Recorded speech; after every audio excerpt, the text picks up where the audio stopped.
Mucho que nos haya tenido en esta mañana. ¿Qué tal? ¿Cómo le va, don Julio? Buen día. Elvio Yampa para La Brújula lo saluda. Gracias por atendernos. ¿Qué tal, Luis? ¿Cómo te va? Buen día. Elvio, querido Julio. Elvio, Ujú. Elvio. El nombre raro ese, ¿eh? No es común. No es común, no es común. Bueno, ¿qué le parece y cuál es su opinión con respecto a la licitación de la hidrovía Paraná-Paraguay? ¿No? Usted que ha estado bastante tiempo al frente del Centro de Patrones Fluviales y bueno, tiene experiencia al respecto. ¿Y qué puede generar esto para la Argentina?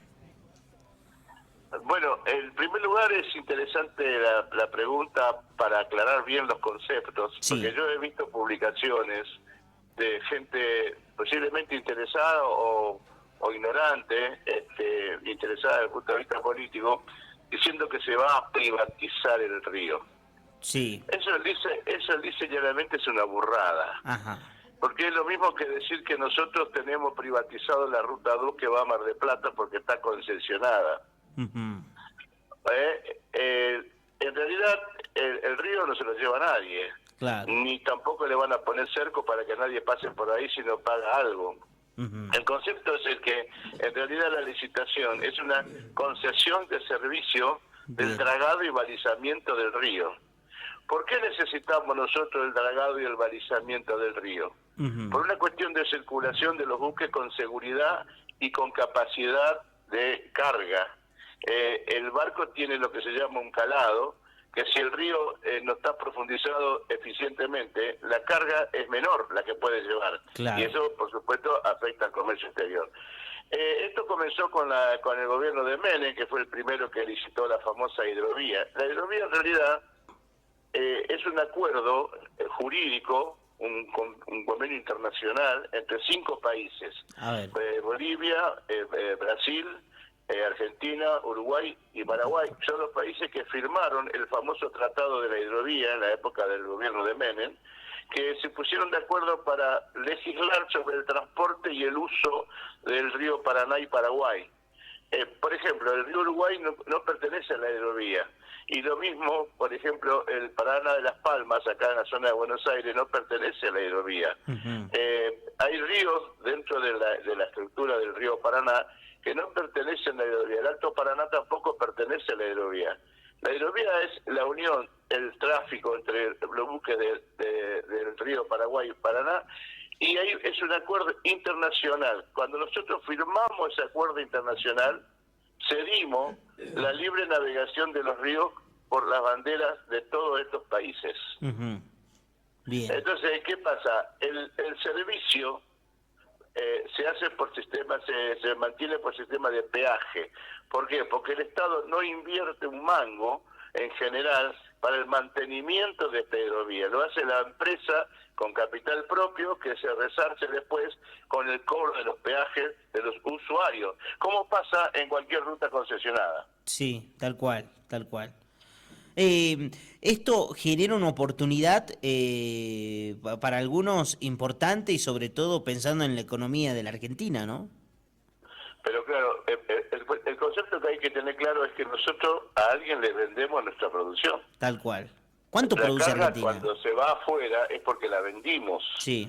Y si la vendimos porque entra divisa al país. Ujú. Cuando más carga vendemos, más divisa entra. Y cuando más eficiente es el transporte que se lleva la carga, ¿no es cierto?, es más competitiva el valor de nuestro grano. Porque vos fíjate una diferencia importante. Una cosa es la soja cotizada en el puerto de Rosario, que es de menor valor que la soja cotizada en Chicago. Ujú. La diferencia entre ambas cotizaciones es el transporte, el costo del transporte. Mm. El costo del transporte. El problema que nosotros tenemos con la hidrovía es que nosotros no tenemos bodega, nosotros no tenemos barcos. Claro. Entonces, los barcos que operan en la hidrovía, hoy por hoy, por falta de bodega argentina, son todos extranjeros.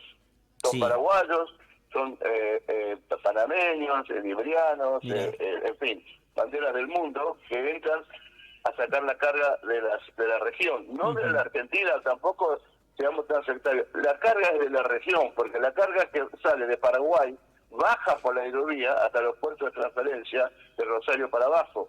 La carga que sale de Bolivia es exactamente lo mismo, y por supuesto la carga nuestra que sale del norte también baja por esa hidrovía y van a la zona de transferencia a los buques de ultramar. Entonces, ¿en qué beneficia la hidrovía? En que vamos a tener una ruta mucho más eficiente para el transporte de nuestras exportaciones, en primer lugar, lo más importante. Y por supuesto, lo lógico sería engancharnos con esa eficiencia y esa estructura y esa posibilidad que tenemos hoy para desarrollar nuestra propia marina mercante, de manera tal de que también participemos en el negocio del flete, del transporte. Nosotros no participamos porque no tenemos bodega, no tenemos bandera. ¿Y por qué no tenemos bandera? ¿Por qué? Porque la política dispositiva argentina es totalmente errónea en el sector. Este es el problema. Claro. Yo te voy a dar una idea. Por ejemplo, una bandera paraguaya tiene 35% de presión impositiva. Una bandera argentina tiene el 75% de presión impositiva. ¿Dónde te parece vos que los armadores van a poner los barcos a laburar? Claro. Claro, tremendo. Perdón mi ignorancia, Julio. ¿Y hace cuánto que la Argentina funciona así? Bueno, funcionó, en la época de Menem funcionó bastante bien porque estaba concesionado a una empresa privada y funcionaba este sistema.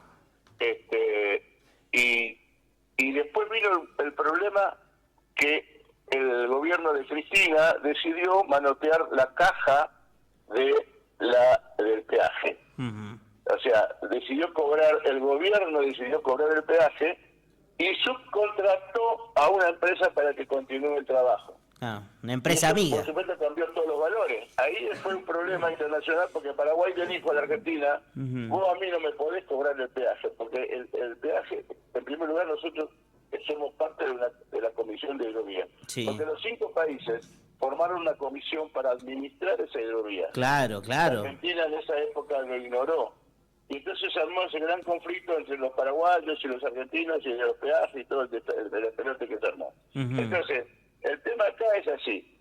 Hoy es necesario, absolutamente necesario, una licitación para que las empresas privadas inviertan y hagan el negocio en Argentina en beneficio de los argentinos. Porque el gobierno no tiene ni la plata, ni tiene la draga, ni tiene la estructura para hacerse cargo de una obra que tiene que compartir con los otros países. Don Julio, ¿cuál es el costo de fabricar un barco acá, un buque, ¿no? Para transportar. Bueno, estamos hablando de millones de dólares. Fíjate, para darte una idea, nosotros tenemos un proyecto que estamos desarrollando para construir un remolcador de empuje, un remolcador sale 24 millones de dólares, un remolcador, que es una cosa chiquita. Con barcaza y todo, estamos hablando más o menos de 40 millones de dólares. Ahora, si hablamos de un barco ultramar, hablamos de cientos de millones de dólares. Claro. No, o sea, imposible, ¿no? Pero claro, si vos no tenés vos imaginate que si hay algún armador que dice, che, voy a fabricar un barco, la inversión que tiene que hacer, le tiene que cerrar el negocio. Por eso fue muy importante, fíjate cómo se enganchan las cosas, fue muy importante el RIGI, el régimen de inversiones que sacó el gobierno, que tanto se discutió y que decían que de alguna manera eso iba a ir para atrás, que sé, bueno. Sí. El RIGI hace de que haya en el mundo, hay muchos inversores, que le interesa invertir en Argentina hoy, y por ahí aparece gente que decide construir barcos y decide ponerle bandera nacional porque el negocio les cierra. Si no le cierran el negocio, nadie va a invertir acá. Nadie. Hubo una época que ni siquiera en Argentina, mira, te doy un ejemplo para que entienda bien eso. El blanqueo que vino últimamente demostró que los argentinos tenían toda su riqueza bajo el colchón. Tal cual. Ninguno quiso poner fábrica para invertir en Argentina, hasta que apareció el blanqueo. Todo el blanqueo recaudaron mucho más que el propio Banco Central. Tienes razón. Tal Entonces, cual. En este país, ni los propios argentinos querían invertir en fábrica, en producción, en infraestructura. Claro. Pero había desconfianza, ahora, ¿no? Había desconfianza. Un proceso de transformación en la economía que abre las puertas a este cambio Y es probable que si nosotros continuamos en esto con el tiempo, podamos construir barcos también. Claro. Pero lo importante acá no es solamente la construcción de los barcos. Nosotros podemos tener bodegas, porque en el mundo se venden los barcos. Lo que nosotros necesitamos para ser dueños del flete, es decir, cobrar el flete en la Argentina, necesitamos bodegas, aunque sea barco que venga de afuera, lo embanderamos acá, le ponemos a vender a Argentina, es un barco argentino.